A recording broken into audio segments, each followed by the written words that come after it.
Yeah, I was just worried about parking. I'm a stressor, dude. Eric Dressen.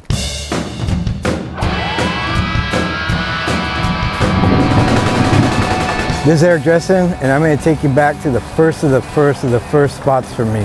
Super excited to spend the day showing you around LA, and I got some extra surprises that no one's ever seen before. We're going to be coming up on the first place I ever lived, here in Hollywood, right off the Hollywood freeway. And my dad would tell me about, he used to hang out with these mobster criminal guys that lived in the building. And then years later, I was watching this YouTube thing with the ex-con writer, Edward Bunker. And he was doing a similar thing, driving around Hollywood, pointing things out. And he pointed at that apartment building and said he used to live there. So there's a small chance I might have lived there at the same time. See those windows right there on that apartment building? I'd stand up in the window naked, and I'd tell my old lady, "Hey, baby, I'm fucking all Hollywood," you know? We're gonna go to the first ditch I ever skated, if I can find it. See, I worry about shit like this. There's never gonna be parking. It's gonna be so hard. Well, the thing is, we parked on the other side of the hill above it. Back in the 70s, that was like a thing to do, like when I'll go to ditches and go through these canyons and sneak through. There wasn't the access like this. Walking's 10 minutes. I almost like don't want to blow this spot out. Watch, everyone's gonna be skating here after this. Yeah, this is it. Whoa, I never seen this section. What? Gnarly.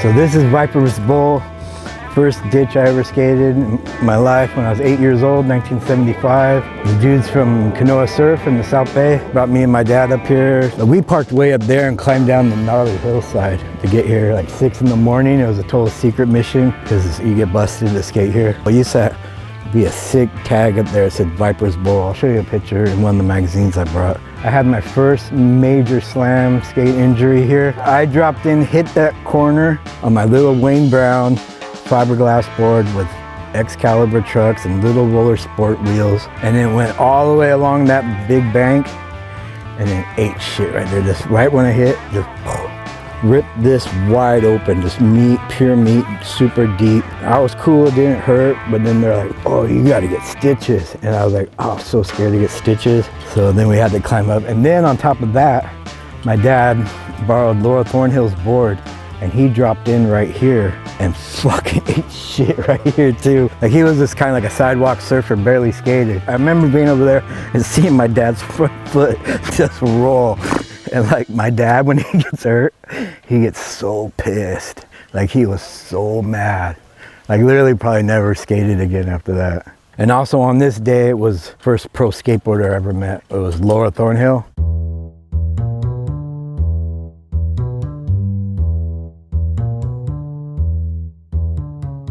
She was a famous pro skateboarder from South Bay that rode for Logan Ersky. Maybe 2 years later, bumped into her again skating at Backyard Pool in Torrance, and she got me on the Logan Ersky team. That was my dream. And then within a couple of days of that, we were at Skatopia Skate Park grand opening in Buena Park, and I shot my first Who's Hot interview in Skateboarder magazine. 1977, September issue of Skateboarder magazine. When I was a little kid, if I wasn't skateboarding, I was looking at Skateboarder magazine, just studying every photo, every little sticker, everything. I learned how to skateboard by just looking at these pictures. All within a couple days, all my dreams came true in like 2 days. I got on Logan Ersky. Laura Thornhill got me on the team. I'm getting an edger. Look at those Road Riders. NHS made those wheels. Back then, there's like a pad nanny guy. He made me wear these goddamn garden gloves. I was so bummed, dude. Look how big they are. Like, wow, dude.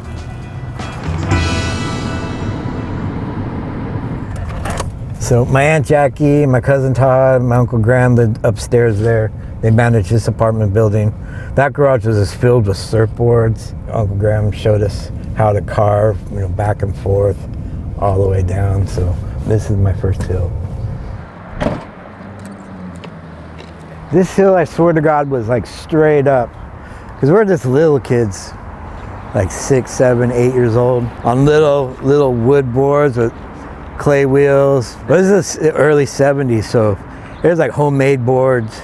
And then what's crazy, later on in life, in the 80s, mid-80s, where that building, that new building is, there was an old house there, and we skated the pool there. Me and Oster and like Jesse Martinez. I was like, I learned to skate on the street.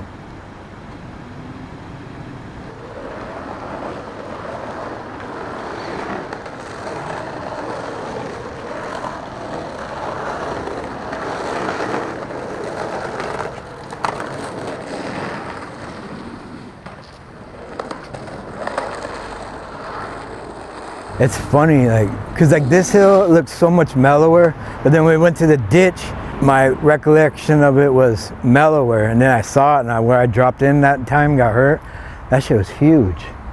So when you get old, it's like it's always different.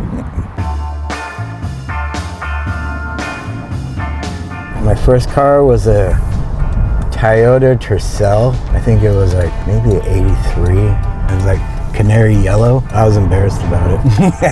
First pro contest I won, that wave pool contest, I won like $1,700. So like I took that and bought a car for like $1,500. I only drove it to Upland. Like that was the only reason I got it, so I could go to Skate Pipeline Park. My first 6 years of my life was in Inglewood. I grew up under the flight path. Both my grandma's houses, when the plane come by, the pictures would shake on the walls and shit. We were pulling up on my grandma's house in Inglewood. This is the first place I ever skated. My grandma lived in this house. That was like my room. But then I was sitting in the living room watching cartoons. I heard this wheels coming up. And I was like, what's that? And I went out, and it was my dad skateboarding up the driveway. He had just bought a skateboard. He had to go run an errand or something, and he split. I grabbed it and took it in the backyard. And I had like this slide. It was probably like a 4-foot slide that was masonite wedge. And that was my first thing I did. Drop in my slide, go ka-kum-kum. I was like either knee boarding or butt boarding. I did it twice, and it was kind of loud, and I think my grandma came out and shut it down right there. She's like, you're gonna get hurt. So that was my first skateboard experience. So we're here at the van store on Torrance and Crenshaw Boulevard. I got my first pair of Vans here in 1975. I got a little pair of red ones. This store's family owned, Van Doren family. I mentioned it to Steve Van Doren. I got my first pair of shoes here. And he told me all these rad stories about this store. This was the first store he ran when he was 17 years old. Back in the day, like when I was in elementary school in Torrance, and all my friends would get their custom made Vans here. You could come in and have your own color combos made up. I always got the blue and red to be like Tony Alva. It was so fun. This whole thing is me being 8 years old. This whole trip when I was eight. But this is like all the OG, like the first of the first shit for me. We're at the shopping center in Torrance on Crenshaw and PCH. This is the first parking lot that I entered my first skateboard contest in 1975. There was a sporting goods shop called Steve's South Bay. It was pretty famous back in the day for this area. And they put on a skate contest, and it was my very first contest.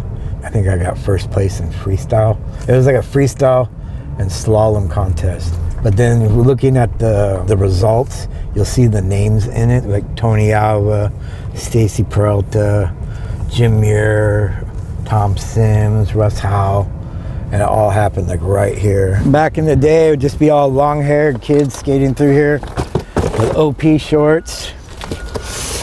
This is the first skateboard magazine I ever got my name in. So the result from the Steve South Bay contest here. So this is like the course right here, the slalom course, right where we're sitting right here. I swear it was steeper.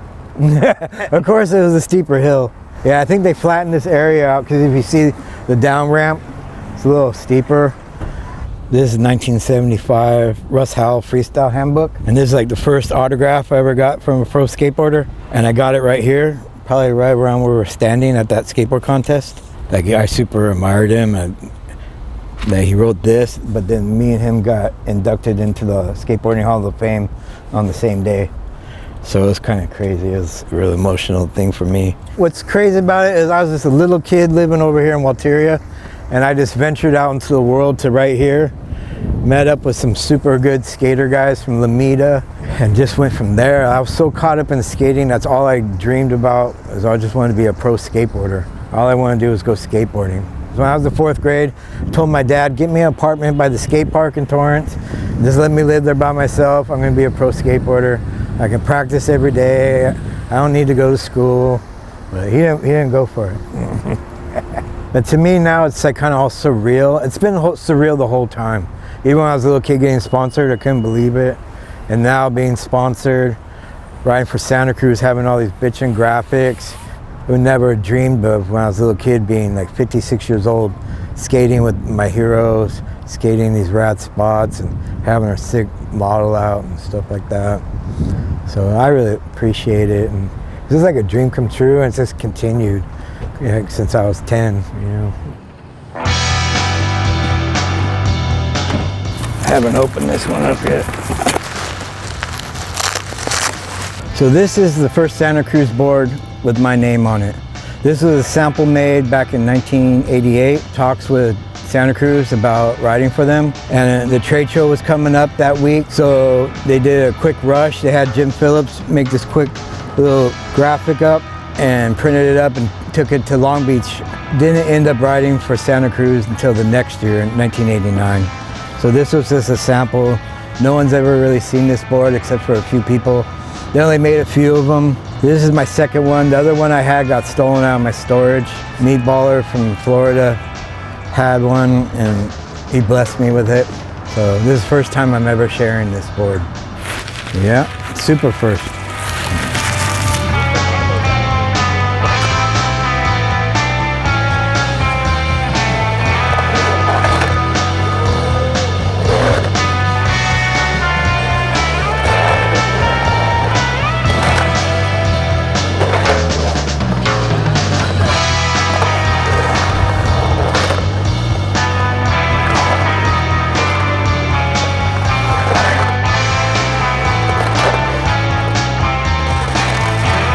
So sick. Is that a wheeler or some shit? Thanks for letting me share all those firsts with you. And of course, Mob Grip is my first choice in grip tape.